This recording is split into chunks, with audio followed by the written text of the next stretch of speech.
Good evening. I'm Patricia Swisher. Lee, my husband, and I have owned the First Street property since 1971. Good evening.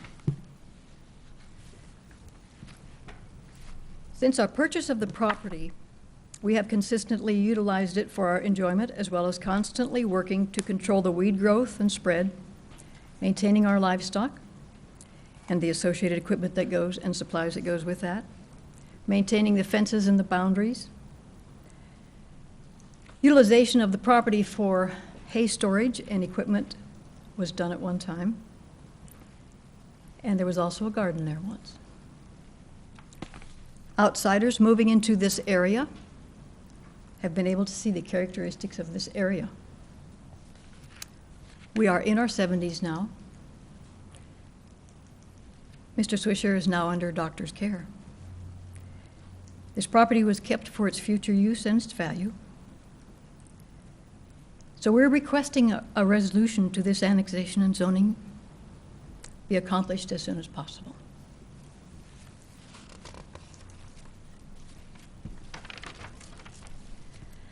I want to go through, have a little overview of the conversations and the messages and so forth that we've had with the city personnel. Early in 2012, Mr. Hayes of the City of Loveland staff contacted us by phone regarding the purchase of this property by the city. Per Mr. Hayes, open space regulations don't give the city authority for condemnation of properties for open space or natural areas. Thus, the city's offered to purchase the property without the value determined by appraisal. According to Mr. Hayes, the city had a Great Outdoor Colorado grant to purchase or develop properties for open space and natural area projects. The properties to be added to the lands already in the Loveland Parks system were this 1.81 acre parcel that we own, a 117 acre parcel owned by Loveland Ready Mix. There was a pond west of Railroad Avenue owned by CGRW Investments, which is also known as Sportsman's Club. They also wanted to develop the ponds at River's Edge. Mr. Hayes said he would propose a possible purchase, the price, the conditions, and the terms, but he first wanted to visit the property. So we arranged for a meeting, February 14th, 2012 at 9:45 a.m. It was a cold, blustery day. Mr. Hayes said that they wanted the property so that they would have a contiguous piece of property between the Jayhawker Ponds and the East Ponds. Access to the Jayhawker Ponds without trespass over private property, as was presently occurring. And he again reiterated that they had the Great Outdoors Colorado grant to purchase various properties. And he also reiterated that open space property regulations do not authorize governments to condemn, such as for roads, bridges, etc. If you cannot condemn, then you cannot require an appraisal. Mr. Hayes and Ms. Hilgenberg didn't have any negative comments to us, at least then, on the property at the time. The city's anticipated use, in addition to making a contiguous parcel for the natural area, would be for possible parking, entrance into the park area, necessary facilities for the park. The front portion along First Street is about 5 feet above the road level. We did not discuss price during that visit. The end of the meeting was positive. The city was interested in purchasing the property, and the Swishers were willing to sell. Then telephone calls from Mr. Hayes after visiting the property were ever-changing as to what the committee would agree to purchase the property for. We countered with value established in the City of Loveland's 2000 appraisal, the highest and best use for the 1.82 acres, and the committee wasn't interested in that. So now we get to April 19th, 2013. A message from Troy Bliss said the City of Loveland was planning a project on property west of our property. Give him a call back. We replied with a letter asking if he would explain the project. The project, per Mr. Bob Paulson's reply letter, was to pursue annexation of enclaves. Responding to Mr. Paulson in a letter dated May 9th, we stated we could meet, but Mr. Swisher needed an assistive hearing device to be able to participate in the meeting. Mr. Paulson's letter of June 6th stated he had arranged for appropriate accommodations to enable Mr. Swisher to attend and participate in a meeting concerning the annexation of the Jayhawker addition. In his letter, Mr. Paulson stated, "At the meeting, we will have a recorder available that accommodates headphones that should enable Mr. Swisher to amplify sound to a desired level. With the recording of the meeting, we will be able to have the meeting transcribed so a written record of the discussion can be provided to you within a few days following the meeting." The meeting was held, the headphones were provided. Present at the meeting was Troy Bliss, Greg George, Kimber Kreutzer, and Lee and Patricia Swisher. But unfortunately, the feedback into Mr. Swisher's hearing aids caused screeching by the hearing aids, and so he was unable to clearly hear a lot of what was being said unless somebody was directly across from him or sitting next to him. Zoning and annexation was discussed, but no specific timetables were given at that time, and the city preferred not to force the annexation. Per the intergovernmental agreement with Larimer County, the city is obligated to actively pursue these county enclaves. During the meeting, the city staff said that without approval of the landowner for annexation, the city cannot put any special conditions on the annexation. They can make a provision for the present use for a time. And they said, we may want to think about that. Also, Mr. George said, whatever zoning we put on that property today is not going to have any effect on the existing use that is going to be grandfathered in when it comes to the city. No cost to the Swishers. Now, these zoning, annexation, and regulations are pretty complicated, and they do need a lot of clarification and understanding. So at that meeting, the city agreed to furnish copies of the codes, the annexation, the regulations, and a flood map. The city staff left us with the impression that because we have owned the property and used the property since 1971, the city would have to take it in as it is being used presently and could continue per the grandfather clause. Well, no transcription was sent of that meeting within a few days. But during that meeting, discussion was also added of some concerns that we had been having for some time. One of those concerns was the noxious weeds and the dry grass, which had been allowed to grow waist high, out of control. They weren't cut down. And this was on the HP property, or what was the HP property, as well as the Jayhawker pond. A weed pollution and a fire problem does exist with these weeds for as tall as they get. Canadian thistle weeds have been in bloom and will, within a couple of days, go to seed. Grass and various weeds have been allowed to become tall and dry, making a fire hazard, which concerns us because of the upcoming July 4th holiday. We were assured these problems would be taken care of within the week by Parks Maintenance staff member, and he had been invited, and I'm sorry, I do not know his name. But nothing was done about the weeds or the dry grass for the remainder of the summer. And when the flood came through there, it took care of the weeds and the dry grass. The walking path that you have down there is not patrolled in any way. Dogs are allowed to run. They go down in the ponds, they chase the geese, they poop all over the paths. Nobody else is down there except the guy who goes down and dumps the trash. But we were assured that city staff would be working with Larimer County and the police department and the parks maintenance to get these things under control by 2018.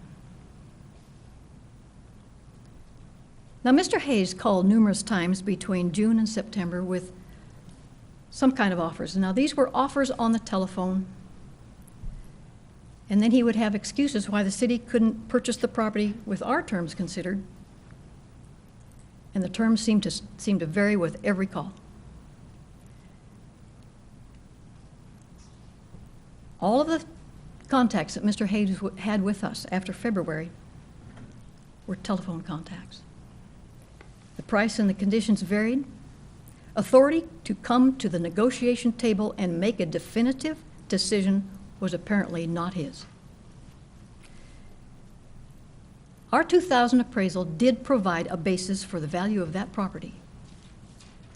You paid us for 20 feet of our frontage per that appraisal. And it was for the highest and best use, which is what an appraisal should do.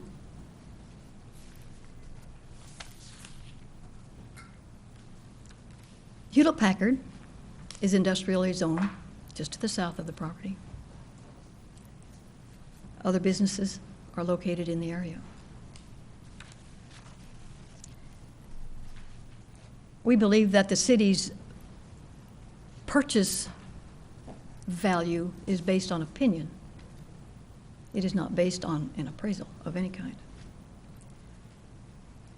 July 7th, 2013, we received a packet from Mr. Bliss, and it contained zoning and annexation rules and regulations, but no transcript of that June 18th meeting. August 9th, Mr. Bliss stated via an email, "I wanted to follow up with you from the information you received in the mail from me on July 3rd, 2013. I hope you have had an opportunity in which to review it. Upon review of the information, and as we discussed in our meeting on June 18th, 2013, we wanted to hear from you regarding what zoning designation you would like considered for your property, as well as considerations that you may want in terms of negotiating terms of an annexation agreement. We are anticipating scheduling a neighborhood meeting for the Jayhawker edition towards the first part of September, with public hearings for Planning Commission and City Council likely to occur in late September and into October. If you would please get back to me on your thoughts to zoning and any considerations to annexation, I would greatly appreciate it. If you would like to arrange another meeting, I am happy to do that as well. Thank you." That packet of zoning information and annexation was detailed, but we still hadn't received the transcript from that June 18th meeting, which was vital to what we understood, what we thought we understood at that meeting. We took our time looking over the information, but before we replied to Mr. Bliss, the flood occurred. Now, the negotiations with the city had not proven successful. In addition, the city personnel hadn't fulfilled our request, and we had made a number of requests for this June 18th meeting because it was vital to our thinking and to what we believed was said. They did not also fulfill this or Mr. Paulson's promise that we would receive it within a few days. Without this transcript, we had not been able to fully review the city's position on this project. Now, Mr. Hayes called us on September 25th. That was 12 days after the flood, to advise us that due to the flood, our property had lost value. He spoke of the extensive damage that they had suffered at River's Edge, all of the buckling, all of the loss of fill, all of the silt. I know it well. The silt sucked my boots off every time I walked down there. But our position remained. Even though the floodwaters rushed over much of the land in that portion of West First Street. That land is still there. And the need of the city for their use of the land is exactly the same as it was before. To make a contiguous parcel, not one broken with a piece of private property in the middle of it. One of the reasons that I see, as a person who was down there in the flood, and where I can see the height of the flood on our fence, one of the reasons there was so much damage is because the water could not flow over those dikes that are on the east side of the Jayhawker Ponds. Once those dikes broke, that water went flooding down, poor people downstream, but once the dikes broke, the water went down. The water backed up and came in our front gate because it couldn't go around the backside. That was part of the problem of the flooding in that area.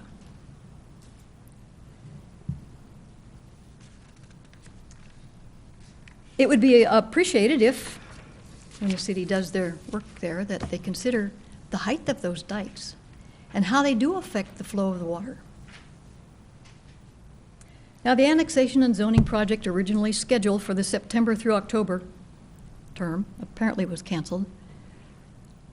We don't have any record of calls or a note. But I want to make something very clear. At no time during our scattered, inconsistent conversations with city staff, Mr. Hayes in particular, regarding purchase of this property, did the city encourage or even mention, let's get together, let's have a private sit-down, let's negotiate, either at a city facility or at an office somewhere or in a park. Never.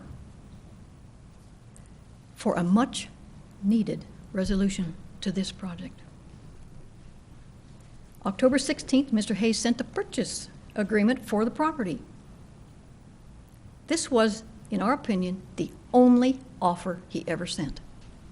The only true offer. I could phone somebody up and say, hey, I'll give you $5 for your dog. That doesn't mean I've made an offer.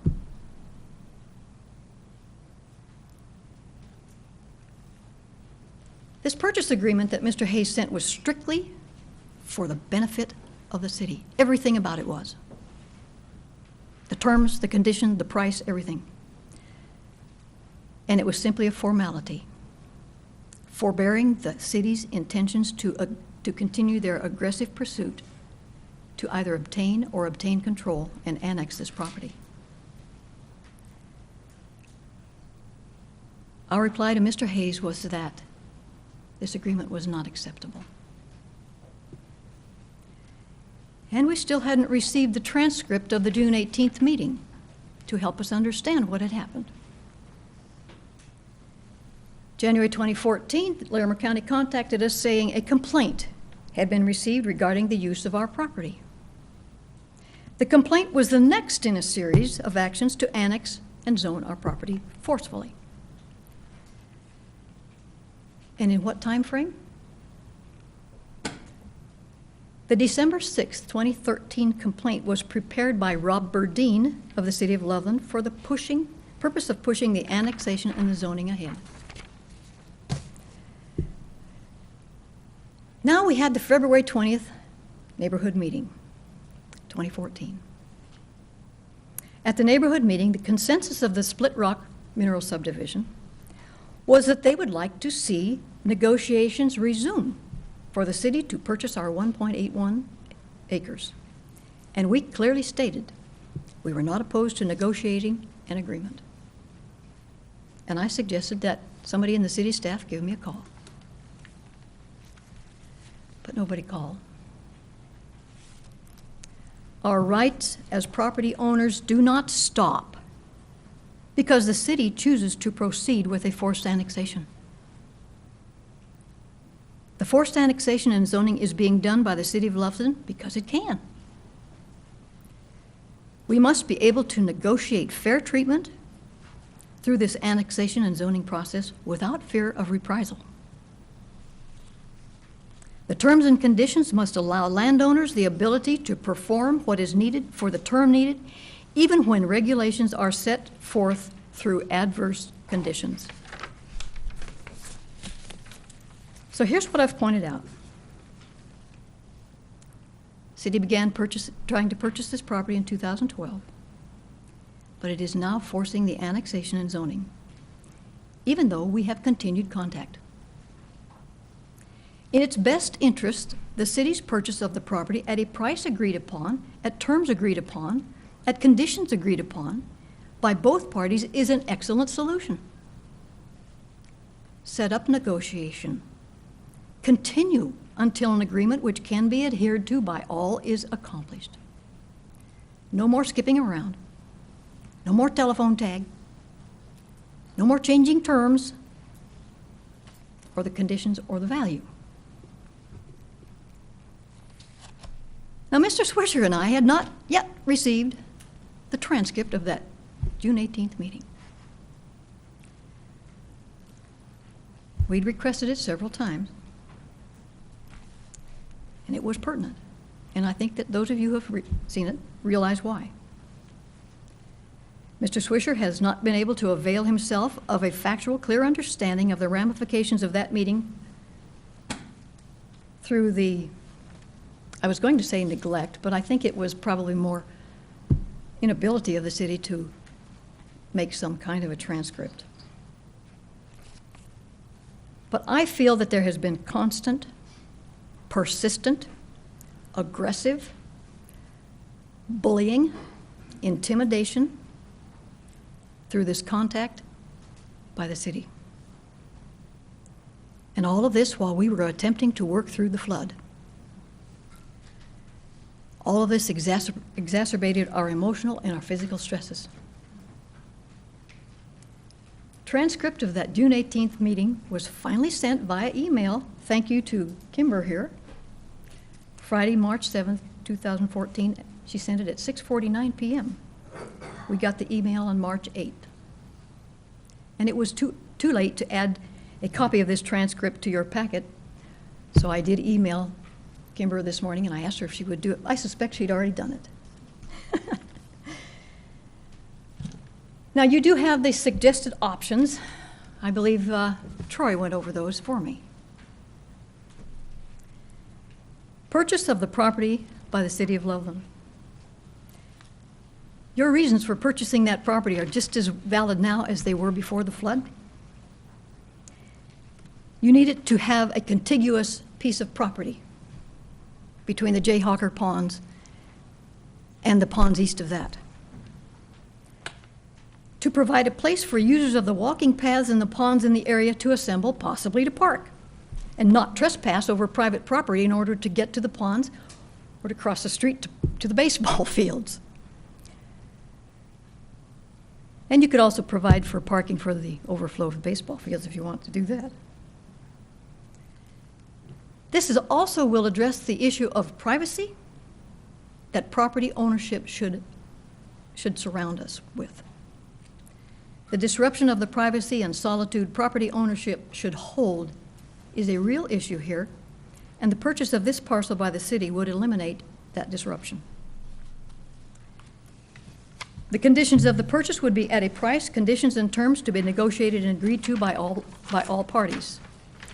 Provide a fair time span to move from the property, and it can be adjusted depending upon the value that you put on expediency. Allow full use of the property until the moving is complete. The property will be purchased as is, where is, no exceptions. The terms that were in that October contract were so restrictive that nobody in his right mind would have signed it. Annexation and zoning would not be an issue if you purchased the property. Now, we have asked if you would consider annexing the property and zoning it to business. There is a piece of property on the front parcel that is considerably higher, and it certainly didn't get wet. And you see it, it's just north of that little yellow line there.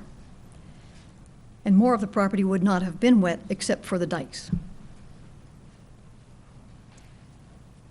The B development could allow for an art studio or art park or maybe some art sales or other business properties in the area.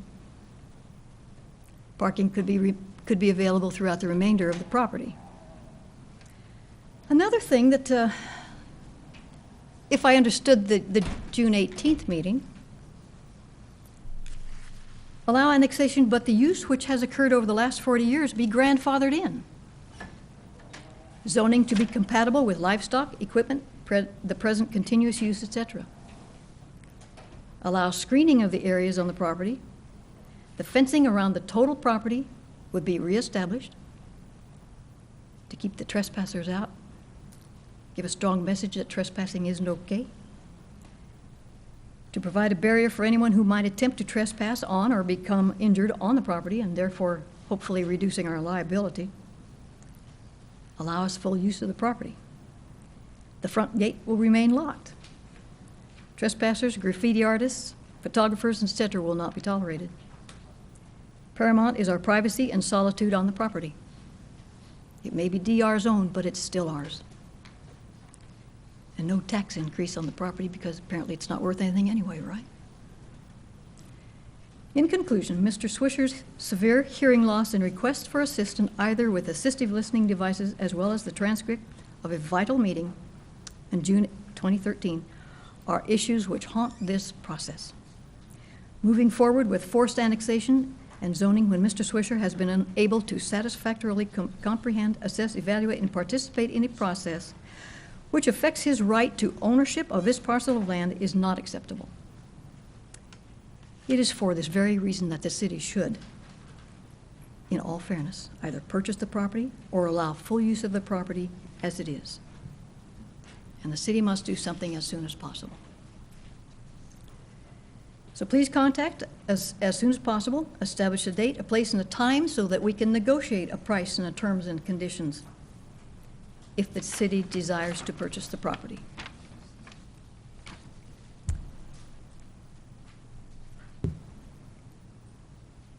We would also like, if we do start with a purchase on the property, that you contact the county back and let them know that their notice of violation should be stopped.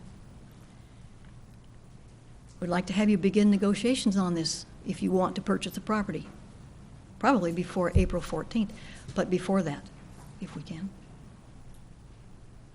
And please let us know your decision as soon as possible. Thank you. Thank you. Ma'am, if you'd stated any questions for Ms. Swisher? Rob, got your light on. So have you gotten an appraisal since 2000? We haven't, no. No.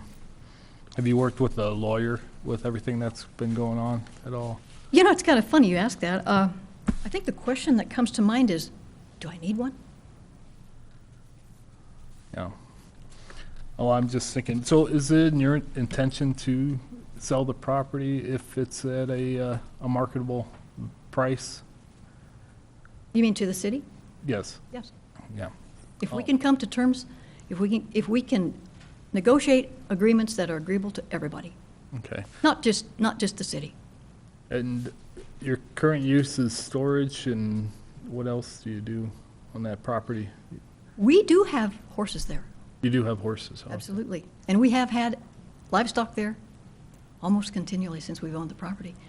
That's the one reason I do not quite understand why the county, unless it was from something that somebody did not perceive here and gave the county the information, why the county says that we can't keep a horse there, because it is FA farming. Yeah. And we can keep a trailer there for that horse, and the trailers are licensed. Right.